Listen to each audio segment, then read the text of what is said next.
Voici ce que l'on sait de ce que le FBI qualifie de tentative apparente d'assassinat sur Donald Trump. Alors que l'ancien président jouait au golf sur son terrain à West Palm Beach en Floride, des agents du Secret Service chargés de sa protection ont repéré un homme armé dans des buissons et lui ont tiré dessus à quelques centaines de mètres de l'endroit où jouait le milliardaire.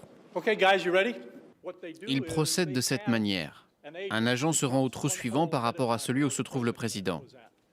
Et là, l'agent en question a pu repérer le canon de ce fusil qui dépassait de la clôture et a immédiatement ouvert le feu. L'individu s'est alors enfui. Le suspect a laissé sur place un fusil d'assaut de type AK-47 équipé d'une lunette et d'autres objets, dont une caméra GoPro, et s'est enfui dans un véhicule. Il a été arrêté plus tard grâce aux informations d'un témoin qui avait noté sa plaque d'immatriculation. Les médias américains affirment avoir identifié l'homme, mais pour l'heure, les autorités n'ont rien confirmé. La Maison-Blanche a déclaré dans un communiqué que le président Biden et la vice-présidente Harris étaient soulagés de savoir Donald Trump en sécurité. Le président a aussi déclaré tout faire pour que les services secrets disposent des ressources nécessaires pour assurer la sécurité du candidat républicain. Ce qui ressemble à une nouvelle tentative d'assassinat survient seulement 2 mois après la fusillade de Butler en Pennsylvanie, lors de laquelle Donald Trump avait été légèrement blessé à l'oreille droite. Rien ne me fera ralentir, je ne me rendrai jamais. Donald Trump, plus combatif que jamais après une nouvelle tentative d'assassinat hier soir. L'ancien président a été visé par un homme armé d'un fusil d'assaut alors qu'il jouait au golf en Floride. 2 mois après sa blessure par balle lors d'un meeting, la question de sa sécurité et de l'efficacité des services secrets censés le protéger se pose à nouveau à Aviva Fried. Oui, depuis la tentative d'assassinat en Pennsylvanie, la sécurité autour de Donald Trump a pourtant été renforcée. Bien sûr, les détails exacts de cette protection sont confidentiels, mais il a un plus grand nombre d'agents des services secrets autour de lui. Lors de tous ses déplacements, il a également désormais une avant-garde qui le précède pour s'assurer que le terrain est dégagé. Et c'est justement l'un de ces agents dépêché plusieurs centaines de mètres en avant qui a vu le canon de l'arme du suspect permettant de déjouer l'attaque. Mais les services secrets sont tout de même sur la sellette. Comment un homme armé d'un fusil d'assaut a-t-il pu pénétrer dans le golf et s'installer en position de tir sans être repéré? Alors, l'une des raisons, c'est que Donald Trump n'est pas le président en exercice et donc, lorsqu'il joue au golf, les forces de l'ordre ne sont pas tenues d'entourer le terrain. Il y a donc des angles morts dans la sécurité.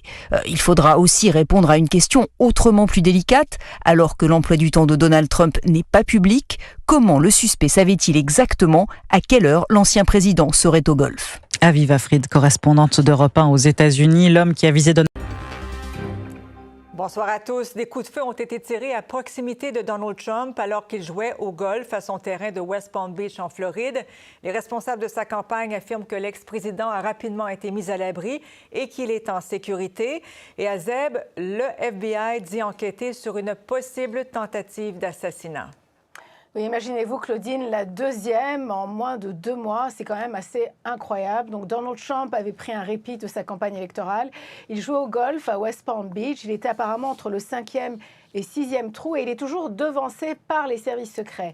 Un des agents des services secrets a aperçu dans les buissons le bout d'un fusil. Il ne savait pas encore ce que c'était. Ensuite, ils ont tiré des coups de feu en direction des buissons. Et là, la personne se serait sauvée. Et quand ils sont arrivés dans les buissons, ils ont découvert un AK-47, 2 sacs à dos, également des carreaux de céramique. Alors là, les experts disent qu'en fait, ces carreaux de céramique serviraient de gilet pare-balles s'il y avait eu des échanges de coups de feu. La personne s'est évadée, mais c'est grâce à un témoin qui a pris une photo qu'ils ont pu le rattraper. Écoutons justement un extrait là-dessus. 1:30 this afternoon, call came out, shots fired. That was called in by the Secret Service.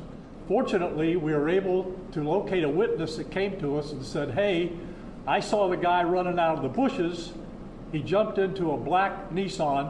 We got a hold of Martin County Sheriff's Office, alerted them, and they spotted the vehicle and pulled it over and detained the guy. Donc, Azeb, c'est vraiment le signe d'une campagne très polarisée, sous haute tension. 2e fois en 2 mois que Donald Trump est la cible d'une tentative d'assassinat. Oui, voilà, on ne sait pas encore s'il y a un lien avec la campagne électorale. En tout cas, comme l'a dit le shérif, là, il a affirmé qu'en fait, nous vivons des moments extrêmement dangereux et ça risque d'aller de pire en pire. Parce qu'imaginez-vous, le suspect qui était dans les buissons se trouvait à 275 mètres, entre 275 mètres et 475 mètres de Donald Trump. Apparemment, il aurait pu lui tirer dessus, c'est possible. Il avait une lunette de visée également sur son AK-47 qui a été découverte. Donc, c'est évident qu'aujourd'hui, il y a énormément de tensions. Donald Trump a dû rester confiné pendant quelques heures avec la personne avec qui il joue au golf, Steve Witkoff, qui est un grand donateur du Parti républicain. Et ensuite, ils ont pu être libérés. Donald Trump a pu rejoindre Mar-a-Lago. Ce qu'on apprend aussi lors de cette conférence de presse, c'est que s'il avait été président des États-Unis, ils auraient vraiment sécurisé tout le périmètre et personne d'autre aurait pu jouer au golf. Donald Trump est un candidat, c'est un ancien président. Même si les services secrets, sa protection est renforcée, ça n'empêche pas les tentatives d'assassinat. Donald Trump a réagi assez vite en disant qu'il est sain et sauf, que tout ceci ne va pas le ralentir, qu'il va continuer sa campagne électorale et il a affirmé « We will never surrender », nous ne nous rendrons jamais. Également, la vice-présidente Kamala Harris, qui est également candidate démocrate, comme vous le savez, a également réagi. Elle a envoyé un message, elle aussi, sur le réseau X. Je vais vous le lire tout de suite. Donc, Kamala Harris qui dit, voilà, elle dit « J'ai été informée des coups de feu très à proximité de l'ancien président Trump en Floride. Je suis heureuse qu'ils soient en sécurité. La violence n'a pas sa place en Amérique. » Claudine, imaginez-vous, on a encore 50 jours avant les élections présidentielles, avant le 5 novembre. C'est une Amérique divisée, déchirée. Et là, c'est la deuxième tentative d'assassinat contre un des candidats.